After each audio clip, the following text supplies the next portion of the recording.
Jua lilikuwa linatua juu ya anga la Dar es Salaam, likimwaga rangi za dhahabu juu ya majengo ya kifahari ya Masaki.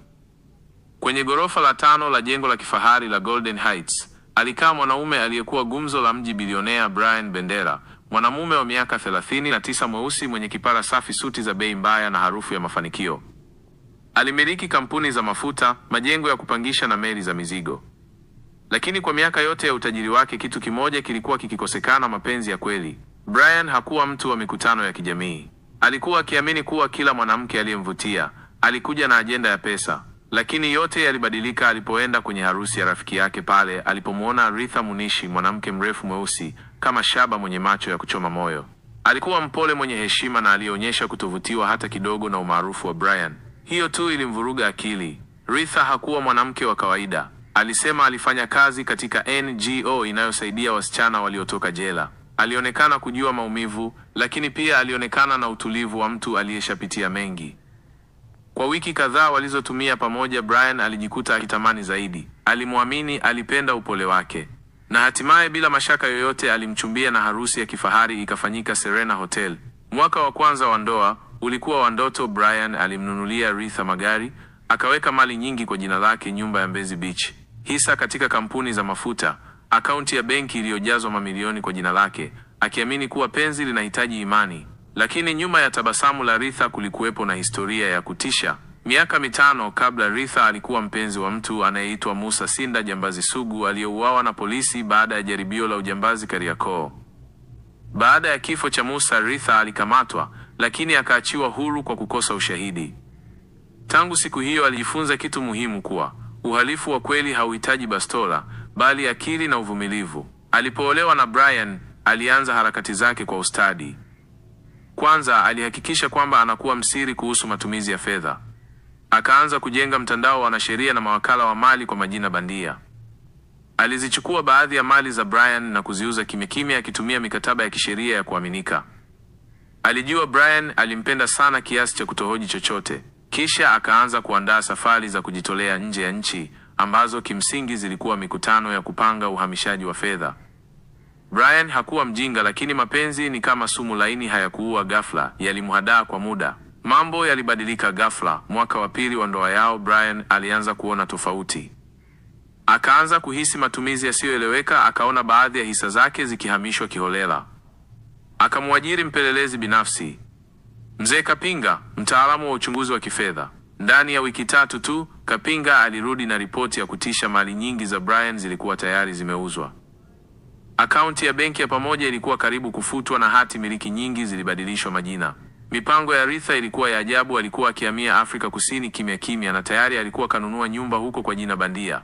Brian hakuamini. Machozi yalikuwa karibu kumtoka. Alikumbuka kila dakika aliyomwamini mwanamke huyo, kila zawadi aliyopewa, kila usiku wa mazungumzo ya dhati. Alijisikia mwehu, lakini hakupasuka. Alijua kulipiza kisasi ni kazi ya akili, si ya hasira. Alinyamaza, akajifanya hajui kitu. Akaendelea kumchekea, kumpenda na hata kumzawadia safari nyingine ya kupumzika. Huko Mauritius, Ritha alienda kwa furaha bila kujua Brian alikuwa tayari ameanzisha taratibu za kufunga ndoa yao kisiri. Wakati Ritha aliporudi kutoka Mauritius, alikuta notisi ya talaka mezani. Brian hakuwa nyumbani. Notisi hiyo ilikuwa na vielelezo vyote vya ushahidi: taarifa za uhamisho wa mali na orodha ya mashitaka aliyoweka dhidi yake: utapeli, usaliti na wizi wa mali ya ndoa. Picha, video, rekodi za simu, kila kitu kilikuwa mezani. Lakini Ritha hakushtuka. Alitabasamu kwa upole, akaenda bafuni, akajipulizia manukato ya gharama. Akavaa gauni la kijivu alilopewa na Brian siku ya harusi yao. Kisha akatoka nje kama mshindi, si kama aliangushwa. Na hiyo ilikuwa mwanzo wa vita ya kisheria ya kutisha. Siku 3 baadaye, vyombo vya habari vya Dar es Salaam vililipuka kwa vichwa vya habari: bilionea Brian afunguka juu ya kesi yake nzito, yeye na mkewe Ritha.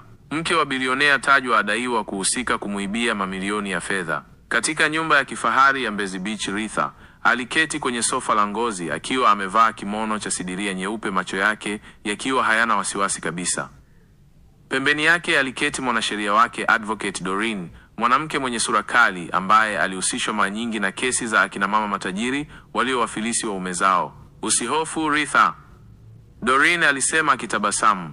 Brian hajui kwamba hata baadhi ya ushahidi aliyoupata ulikuwa ni mitego niliyomwekea.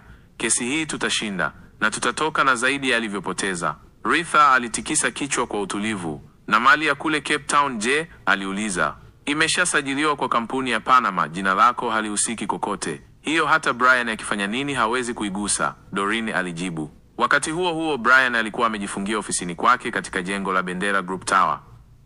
Uso wake ulikuwa mchovu, suti yake nyeusi ilikuwa haina uhai wa zamani. Kwenye meza yake kulikuwa na ripoti nyingine ya Kapinga, sasa ikiwa na kipengele kipya kilichomshtua sana.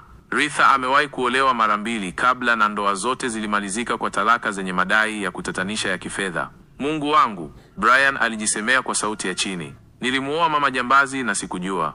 Muda huo huo simu yake iliita. Ilikuwa ni simu kutoka kwa hakimu mkuu wa mahakama ya familia, ikimtaarifu kuwa kesi ya mgawanyo wa mali itaanza wiki hiyo hiyo. Brian aliapa kimoyomoyo kuwa hatapoteza mali zake bila kupambana. Siku ya kwanza ya kesi, mahakama kuu ya Kisutu ilikuwa imejaa waandishi wa habari, watu mashuhuri na wanasheria wakali. Brian aliingia akiwa na suti ya kijivu ya Armani, akisindikizwa na wakili wake mkongwe Musa Mbogo, ambaye alikuwa mtaalamu wa kesi za kifamilia zenye utata mkubwa. Ritha aliingia baadaye akipiga hatua za kifalme, akivalia gauni la rangi ya samawati na miwani meusi. Aliangaza chumba chote kwa tabasamu moja tu la upande wa mdomo. Kesi ilianza kwa upande wa Brian kuwasilisha ushahidi wote wa uhamishaji wa mali, rekodi za benki, mabadilishano ya majina ya hati miliki na hata video fupi za Ritha akizungumza na mawakala wa mali isivyo rasmi. Lakini Ritha kupitia Doreen aligeuza mchezo. Alidai kuwa Brian alikuwa mume mwenye mashaka kupindukia aliyetaka kumtawala kila nyanja ya maisha, na alihamisha mali kwa jina lake kwa hofu ya usaliti. Alisema Brian alikuwa na matatizo ya kiakili yaliyofichika, na hata alipopewa zawadi ilikuwa kwa lazima. Nilihisi kama mdoli, Ritha alisema kwa sauti ya chini mahakamani. Nilipenda, nilijitolea, lakini alinitumia kama alivyotumia wake wengine 2 waliomtoroka. Mimi niliamua kupambana kimya kimya. Kilio chake kiligusa baadhi ya watu waliokuwepo.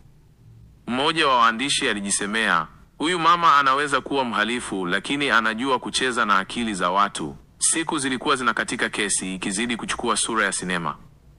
Wakati Brian alijaribu kuonyesha namna alivyoporwa kwa hila, Ritha aligeuza kila hoja kuwa ya mateso ya mwanamke aliyependa bila kujua anaishi na shetani wa mapenzi. Lakini yote yalibadilika walipoitwa shahidi wa mwisho wa upande wa Brian, Cliff Mrema, mfanyakazi wa benki aliyekuwa amepewa rushwa na Ritha kuharibu rekodi za uhamishaji wa fedha. Cliff alitetemeka mahakamani, lakini kwa sababu ya dhamiri aliamua kusema ukweli. Ni kweli, nilisaidia kubadilisha majina ya akaunti. Nilipokea milioni 10.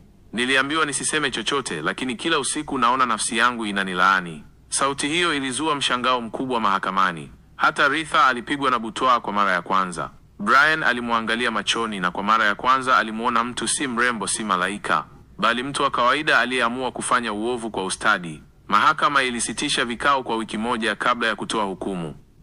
Ndani ya muda huo mfupi, Doreen alimshauri Ritha wakimbie nchi, lakini Ritha alikataa.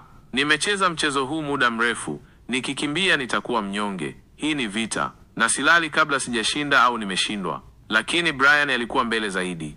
Alikuwa amemwandalia mtego wa mwisho usio wa kisheria wala wa kiakili, wa kihisia. Mtego huo ulihitaji Ritha kubali tu kuingia hata bila kujua. Wiki ya hukumu ilifika. Jiji la Dar es Salaam lilikuwa kimya kwenye vijiwe vya habari, mitandao ya kijamii ikiwaka moto, kila mtu akisubiri uamuzi wa kesi ya ndoa iliyovunja historia ya mamilioni kati ya bilionea maarufu Brian Bendera na mkewe wa kupendeza, lakini mwenye historia ya uhalifu ya kisiri, Ritha Munishi. Mahakama ya Kisutu ilikuwa imejaa kupita kiasi.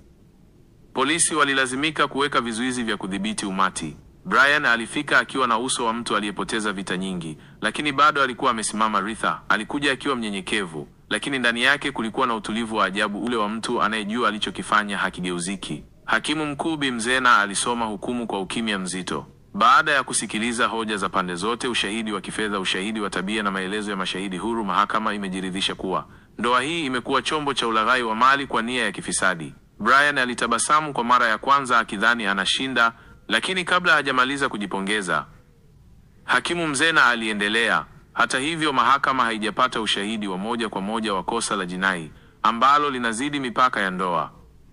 Mali zote zilizohamishwa zilihamishwa kwa ridhaa ya mlalamikaji, na kwa kuwa ndoa ilikuwepo kihalali na walikuwa na mali za pamoja, mahakama inaamuru mgawanyo sawa wa mali zote kwa misingi ya haki. Ukumbi ulilipuka kwa mshangao. Brian alisogea mbele kana kwamba hajasikia vizuri. Samahani mheshimiwa, unasema nini? Aliuliza kwa sauti iliyopasuka. Hakimu alimtazama kwa ukali. Ndiyo nusu ya kila kitu chako, hisa, nyumba, akaunti, ardhi, meli, nusu imekuwa ya mkeo halali wa ndoa, Bi Ritha Bendera. Machozi yalimtoka Brian. Uso wake ulipauka kama karatasi. Akajikuta anaketi chini taratibu akitikisa kichwa bila kuelewa kilichotokea. Ritha hakusema chochote. Alijifuta mdomo kwa leso ndogo, akasimama na kutoka nje ya mahakama huku akishikilia mkoba wa Louis Vuitton ambao ndani yake kulikuwa na hati ya umiliki mpya ya nyumba ya Golden Heights, nyumba ya Mbezi Beach, na usajili wa gari la Brian lenye thamani ya milioni 800. Siku moja baadaye Brian alijikuta amepigwa na mshituko wa moyo. Alikuwa kwenye ofisi yake ya zamani akiwa peke yake, machozi yakimtoka huku akitazama picha yake na Ritha wakiwa honeymoon. Alikuwa na mali ya karibu bilioni 48 kabla ya ndoa. Baada ya mgawanyo huo akaachwa na deni la karibu milioni 200 kwa mikopo aliyokuwa amechukua na mali zilizokuwa tayari kuuzwa. Miezi mitatu baadaye jumba la kifahari la Brian liliuzwa na kubadilishwa kuwa hoteli ya kifahari inayoitwa Ritha's Haven. Kampuni yake ya mafuta ilichukuliwa na wawekezaji kutoka Dubai. Simu yake ya mkononi haikupatikana tena. Akaunti zake zilifungwa, sauti yake ikafifia kama kivuli kwenye jua kali. Miaka 2 baadaye, kijana mmoja akiwa Kariakoo alimuona mzee mmoja wa makamo akiwa na suruali ya haki iliyochakaa akiuza vipande vya karatasi vilivyoandikwa "Usiamini kila tabasamu." Alimkaribia na kuuliza, "Mzee, wewe si Brian Bendera?" Mzee huyo alimtazama kwa macho yaliyokauka, akatabasamu kwa uchungu. "Nilikuwa, lakini sasa mimi ni fundisho. Na fundisho haliwezi kuoa tena." Na hivyo ndivyo ilivyomalizika hadithi ya bilionea Brian Bendera, aliyepoteza kila kitu, si kwa bastola, si kwa majambazi, bali kwa penzi lililovaa sura ya huruma. Ritha alitoweka kwenye ramani ya Tanzania. Ripoti zinasema amehamia Morocco, anaishi kwenye vila ya kifahari yenye ulinzi mkali. Kwa walioamini mapenzi ni kinga ya udanganyifu, hadithi hii iliwatundikia tahadhari. Tamaa ya penzi na imani isiyo na mipaka ni milango ya kuingia kaburini ukiwa hai. Niandikie ni nini umejifunza kutoka kwenye hadithi hii. Kipi kimekufurahisha zaidi? Yapi mawazo yako? Kwa sasa sina la ziada, ni kutakia ufuatiliaji mzuri wa hadithi zingine kwenye chaneli hii. Asante na kwaheri.